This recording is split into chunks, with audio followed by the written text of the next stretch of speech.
America ইরানের ভেতরে স্থল অভিযান চালানোর পরিকল্পনা ঘোষণা করেছে।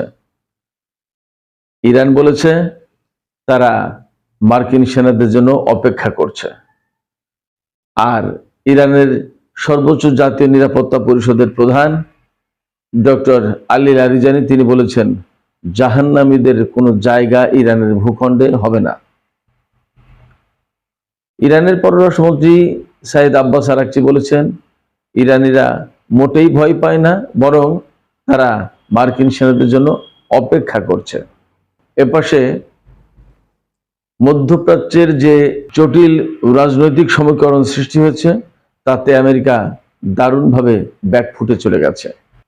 বড় প্রশ্ন হয়ে দেখা দিয়েছে কুয়েতে আমেরিকার তিনটি F-15 যুদ্ধ বিমান ধ্বংস হলো, পেছনের ঘটনা আসলে কি? সুপ্রিয় দর্শক, আসসালামু আলাইকুম। আপনাদের সবাইকে স্বাগত জানাচ্ছি। এখনকার আলোচনায় আপনাদের সঙ্গে আছি আমি সিরাজুল ইসলাম। দর্শক, আলোচনা যদি ভালো লাগে তাহলে লাইক, কমেন্ট, শেয়ার করবেন এবং প্লিজ চ্যানেলটি সাবস্ক্রাইব করে সঙ্গেই থাকবেন। দর্শক, চলুন কথা না বাড়িয়ে মূল আলোচনায় চলে যাই। দর্শক, আমি কয়েকটি পয়েন্ট নিয়ে এতক্ষণ কথা বলছিলাম, পয়েন্ট আকারে তুলে ধরলাম। এবার একটু বিস্তারিত বলি সব ব্যাপারে।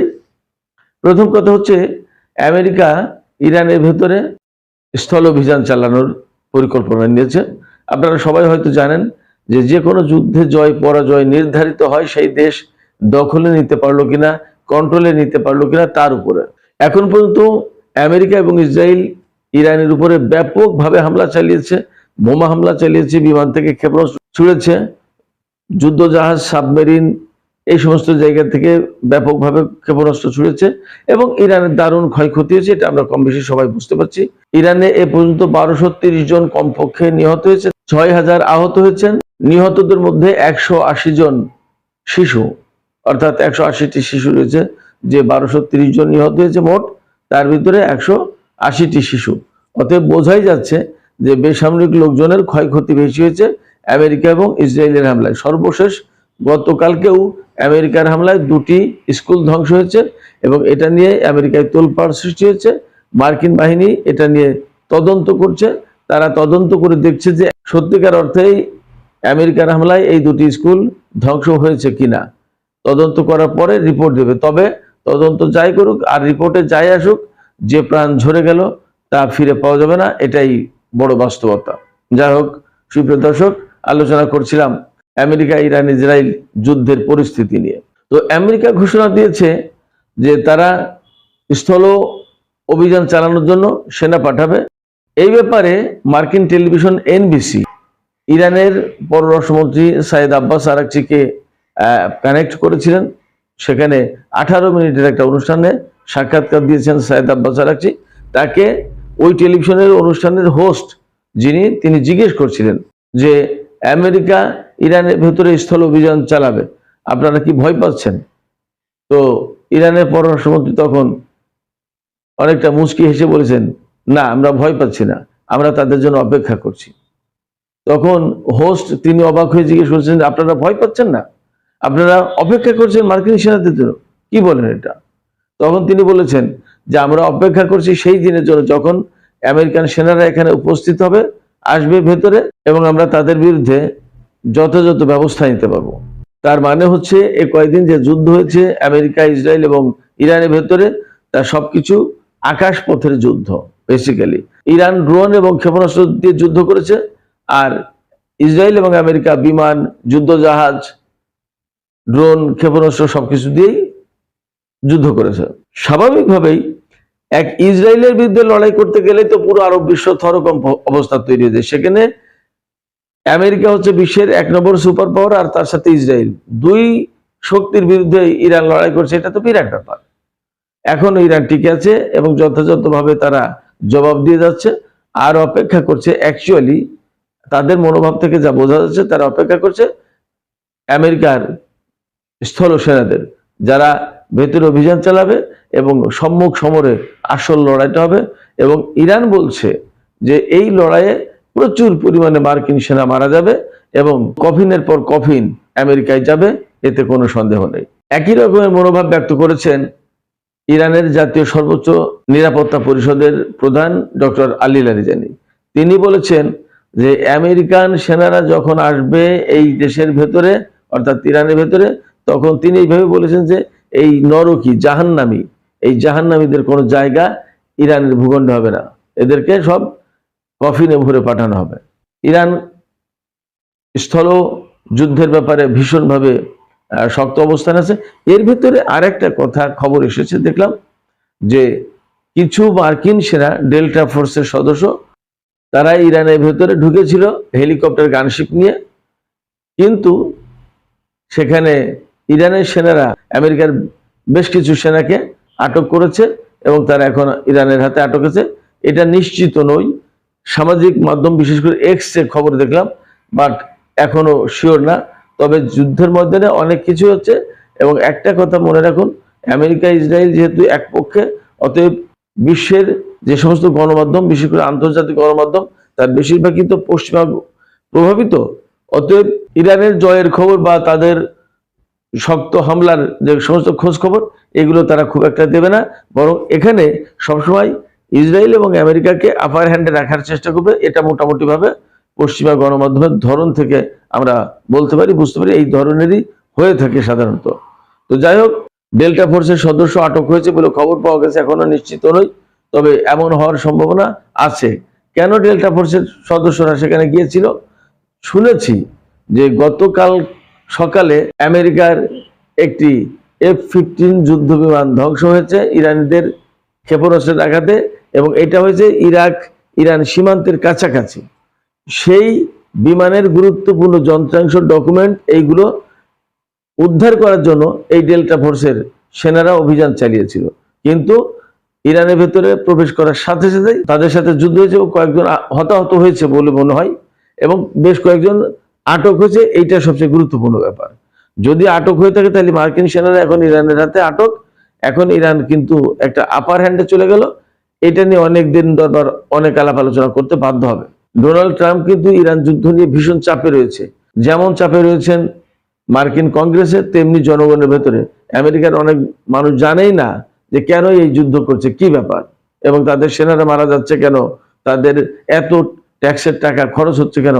অলরেডি তো বহু বিলিয়ন ডলার খরচ হয়ে গেছে, এবং আমেরিকার যে রেডার সিস্টেম ও কমিউনিকেশন সিস্টেম ধ্বংস হয়েছে বাহরাইন, কুয়েত এবং সংযুক্ত আরব আমিরাত আর কাতারে, তার দাবি তো কয়েকশো কোটি ডলার।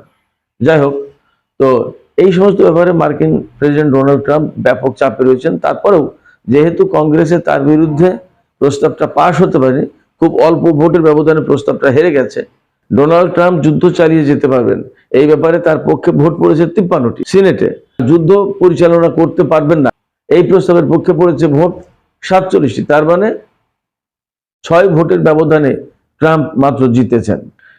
তো সিনেটে জিতলেও সাধারণ জনগণ কিন্তু এই যুদ্ধকে পছন্দ করছে না, এই কারণে তিনি চাপের মধ্যে রয়েছেন। তিনি সামনের যে মিড টার্ম ইলেকশন, এই ইলেকশনে বাজিমাত করতে চেয়েছিলেন এই যুদ্ধের ভেতর দিয়ে, কিন্তু সেটা মনে হয় তার জন্য হিতে বিপরীত হচ্ছে। এর ভেতরে মার্কিন বাহিনী ইরানে স্থল অভিযান চালানোর পরিকল্পনা করছে, তবে ডোনাল্ড ট্রাম্প বলেছেন যে এই ধরনের পরিকল্পনা তার নেই। তিনি হয়তো ভয় পাচ্ছেন যে ইরানের ভেতরে অভিযান চালালে ব্যাপক সেনা মারা যাবে এবং নির্বাচনে তার ভরাডুবি ঘটবে। এই যে সামনে যে মিড টার্ম ইলেকশন, তাতে ডোনাল্ড ট্রাম্প এই যে স্থল সেনা পাঠানোর ব্যাপারে অনীহার কথা বলছেন, এটা তার চালাকিও হতে পারে।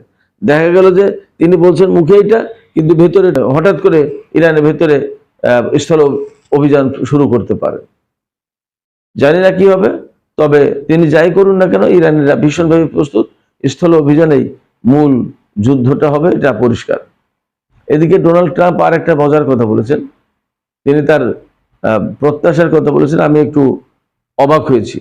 তিনি বলেছেন যে ইরানে নেতা নির্বাচনে তার মতামত থাকতে হবে, তার মতামতকে গুরুত্ব দিতে হবে, এবং তিনি বলেছেন যে আলী খামেনির ছেলে মোস্তফা খামেনিকে তিনি ইরানের নেতা হিসেবে মানবেন না। আর প্রশ্ন হচ্ছে ইরানের নেতা কে হবে না হবে সেটা তো ইরানের জনগণ ঠিক করবে, ইরানের যে বিশেষজ্ঞ পরিষদ সেই পরিষদ ঠিক করবে। এটা তো ট্রাম্পের ব্যাপার, এটা তো ভেনিজুয়েলা না যে একজন নেতাকে ঠিক করে দিল যে সে দেশ পরিচালনা করবে। এটা ইরান, কঠিন ব্যাপার।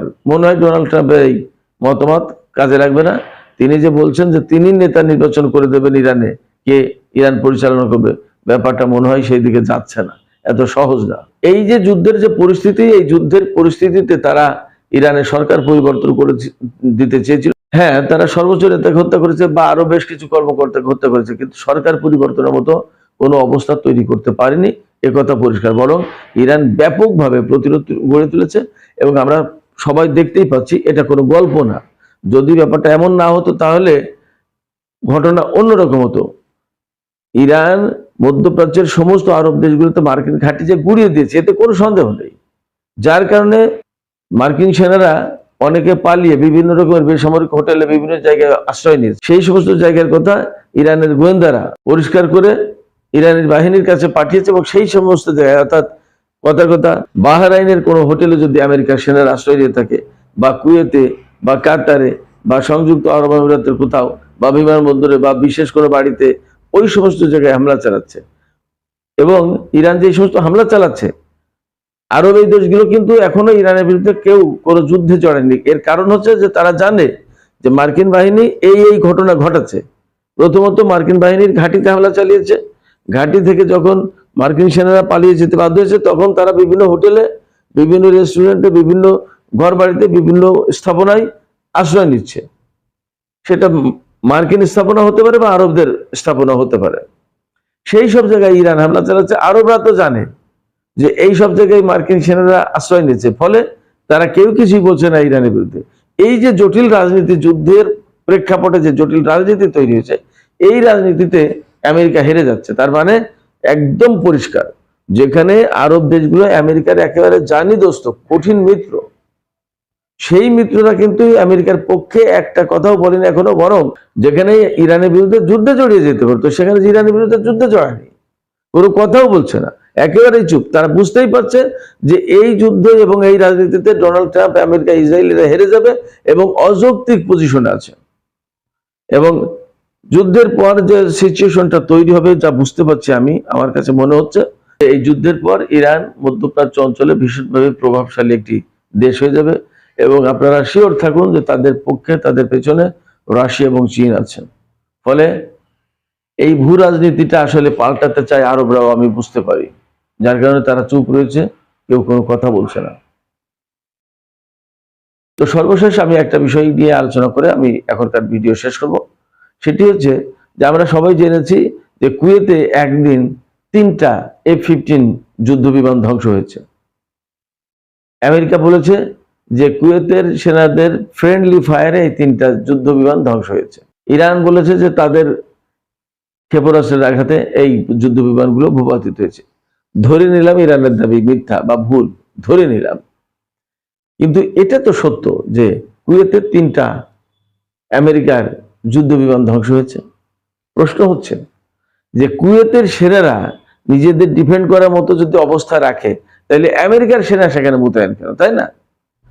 তার মানে কুয়েতের নিরাপত্তার দেখভাল করার জন্য আমেরিকার সেনা মোতায়েন করা আছে। তো এই জায়গায় কুয়েতের সেনারা যদি সত্যি সত্যি 3টি বিমান ধ্বংস করে থাকে, তাহলে তারা কেন, কি কারণে করলো? এমন কি বিষয়টা যে তারা মার্কিন সেনাদের কারণে ভীষণভাবে বিরক্ত, তারা নিজেরাও চায় যে এই দেশ থেকে আমেরিকা চলে যাক, তারা নিজেরা নিজেদের দেশটাকে দেখুক, এমন কি? বা তারা কি আসলে আমেরিকাকে শত্রু মনে করেছে কিনা, সেটাও তো একটা প্রশ্ন। হতে পারে যে তারা ভুল করে বিমানকে গুলি করেছে, ভূপাতিত করেছে, কিন্তু 3টি বিমান। এবং সেখানে তো তারা জানে যে এগুলো কুয়েত তো ছোট একটা দেশ, কুয়েত থেকে উড়লো বিমান এবং তারা তাদের সিগন্যালে ধরা পড়বে না কোথা থেকে কি হচ্ছে, কি আন্দাজের কাজ নাকি? হুট করে হঠাৎ করে কোন একটা বিমান এসে পড়লো তার আকাশে, ছোট একটা দেশ, সেখান থেকে বিমান উঠলে তাদের রাডারে ধরা পড়ার কথা, কোথা থেকে উঠলো, কাদের বিমান, তারা হুট করে গুলি করে দিল। তার মানে কি? হয় ইরানের গুলিতে আমেরিকার এই 3 F-15 যুদ্ধ বিমান ধ্বংস হয়েছে, আর না হয় কুয়েতের সেনারা যদি করেই থাকে, তাহলে তারা মার্কিন বাহিনীর প্রতি ক্ষুব্ধ হয়ে এই যুদ্ধ বিমান ধ্বংস করে থাকতে পারে। তারা আমেরিকার সেনাদের থেকে নিজেদের দেশকে মুক্ত করতে চেয়েছে, এমন হতে পারে। সুপ্রিয় দর্শক, আপনাদের কি মনে হয় এই যে কুয়েতের যে 3টি বিমান ধ্বংস হলো আমেরিকার 3টি F-15 যুদ্ধ বিমান। খুবই ক্যারিসম্যাটিক বিমান, খুবই হাই কোয়ালিটির বিমান। কি মনে হয় আপনাদেরকে? আপনাদের মনে হয় যে ফ্রেন্ডলি ফায়ারে একেবারেই কুয়েতি সেনারা ভুল করে এই 3টি বিমান ধ্বংস করলো, নাকি কোনো ক্ষোভ এবং রাগের বহিঃপ্রকাশ? সুপ্রিয় দর্শক, এখনকার আলোচনা এ পর্যন্তই শেষ করতে চাইছি। আপনারা সবাই ভালো থাকুন, আর ভিডিও ভালো লাগলে লাইক কমেন্ট শেয়ার করুন, চ্যানেলটি সাবস্ক্রাইব করে সাথেই থাকুন। আপনাদের সবাইকে অনেক অনেক ধন্যবাদ। আল্লাহ হাফেজ।